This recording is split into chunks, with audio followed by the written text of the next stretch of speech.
Morning, all, and welcome back. We have a game tonight. We have a game 6, and again, after that, we either have a game 7 or we immediately turn our attention to what's next season going to look like, which we've already started discussing anyways. So, tonight's game 6, of course, there will be no Steven Stamkos. He is officially out for the rest of the playoffs, so no Stamkos tonight or on Wednesday. And at that point, we'll find out just how banged up everybody is.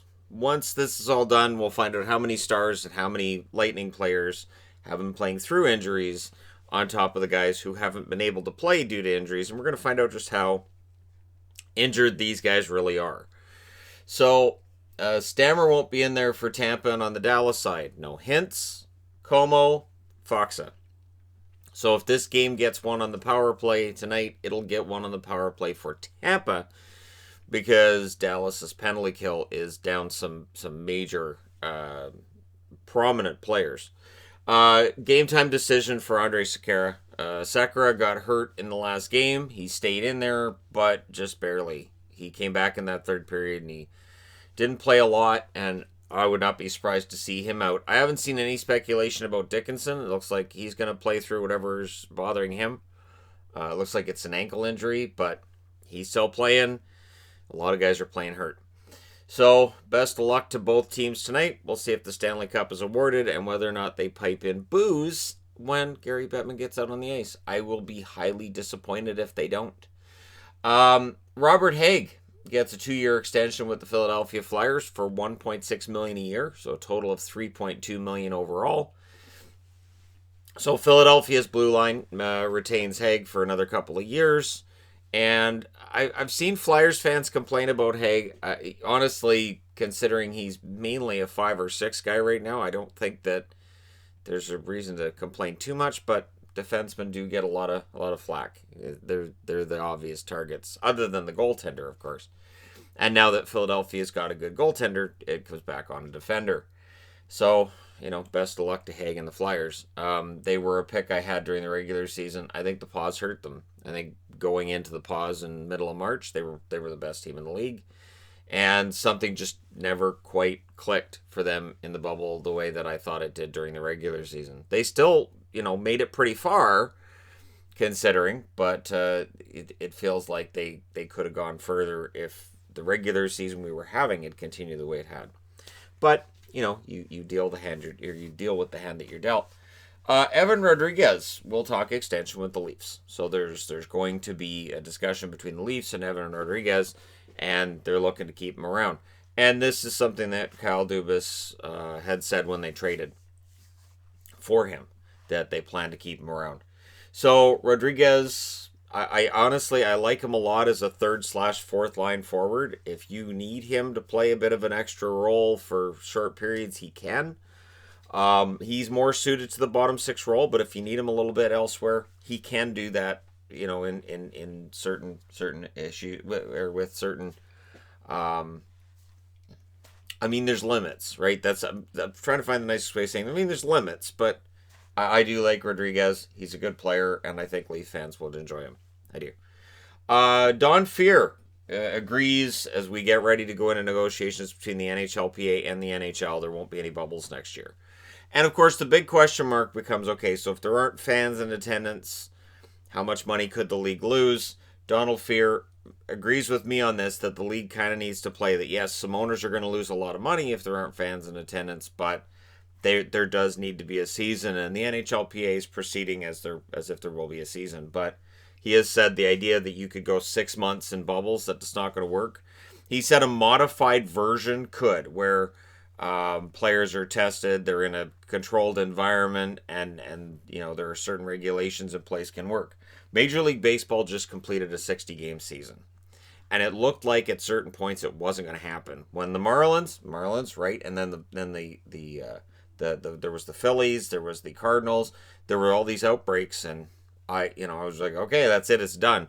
But then it feels like the players figured it out, and they did some smart things to stop what was going on, and they got a season in. So I think there are reasons to look at what other sports like the NFL and Major League Baseball have been doing and saying, all right, we could do something similar. I watched New Orleans and Green Bay. Well, I watched the first half of New Orleans and Green Bay last night. I had other things going on too. So I watched the first half, but it was interesting because they had 750 fans in attendance at the New Orleans game. Well spaced out. And so I started thinking 750 fans. And of course, there were some friends and family that were in that as well. I'm assuming the friends and family were probably tested by the league as sort of a, hey, we're, kind of a sign of good faith or whatever. And so it did feel different having some fans there. They still had the piped in noise though, which was weird because the noise was too loud for it to have only been 750 people. But there are ways to figure this out in the meantime because we don't know how long this is going to go on for. I know there are going to be people who say just cancel and come back next year. Right. Same people who said in March, we'll just cancel it and come back in October. That's not really how pandemics work. We don't have an end date. We have ideas of when things could get better, but we really don't know. So the NHL is still, as I said, in July when they announced they were coming back, or in June when they announced they were coming back. The NHL is trying to figure out how to exist during this time. And I understand it's a gate-driven league and that they rely a lot on fan attendance. The interesting thing to me is that Gary Bettman saying 50%, roughly 50% of the money comes from the fans, whereas what I had seen reported previously was that 38% of the NHL's revenue came from gate. So if it's actually 50, then are there some numbers that are being fudged somewhere? The NHL's done it before, where the NHL said, well, that's not really revenue. I mean, it's money we made doing, A, B, and C, but we don't really qualify that as revenue. You always got to worry about that when you're dealing with ownership, that they're going to maybe not tell you 100% of the truth on the numbers. And it's happened in the past where Bettman might take some of those modified numbers and use them going into negotiations with players.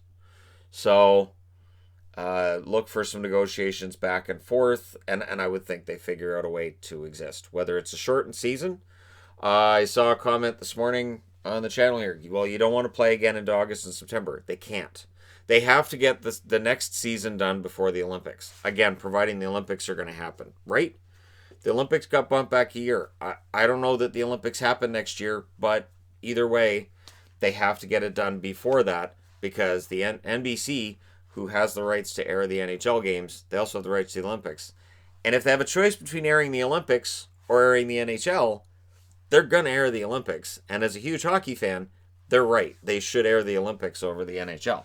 So that's in the States especially, right? So that's where things get kind of dicey, and we will not see bubble environments. But we will see testing. We will see rigorous screenings. If fans are allowed in attendance, I would imagine there will be temperature checks. There will be social distancing. There will be all that other wonderful stuff that people are tired of hearing about. But it's going to be here for a while. It's going to be a while. Chris Stewart announced his retirement today. 322 points in 668 games played in the National Hockey League. Most recently, he played for the Flyers. I do believe that was his last appearance in the NHL. He's drafted 18th overall in 2006. And in his sophomore year, he put up his career high in points that he never quite got back to. And over his career, good player, scored some key goals at key times along the way. Could throw a punch here and there if he needed to as well. And just pretty good all-around player who, with 668 games played, we're not talking about a Hall of Famer or anything, but we are talking about a player that, put together a pretty decent career. And so I wish him all the best in retirement. The former Abs first-round draft pick. TSN is reporting, Frank Saravelli is reporting, that the Bruins' last offer to Torrey Krug was apparently 6 years at $6.5 million per year. Keep in mind, the Boston Bruins have an internal salary structure, and they don't go outside of it. So when a player looks at a salary and they say, well, that's the most we can offer you, and the player goes, I want more than that, that's where Boston ends the negotiations for the most part.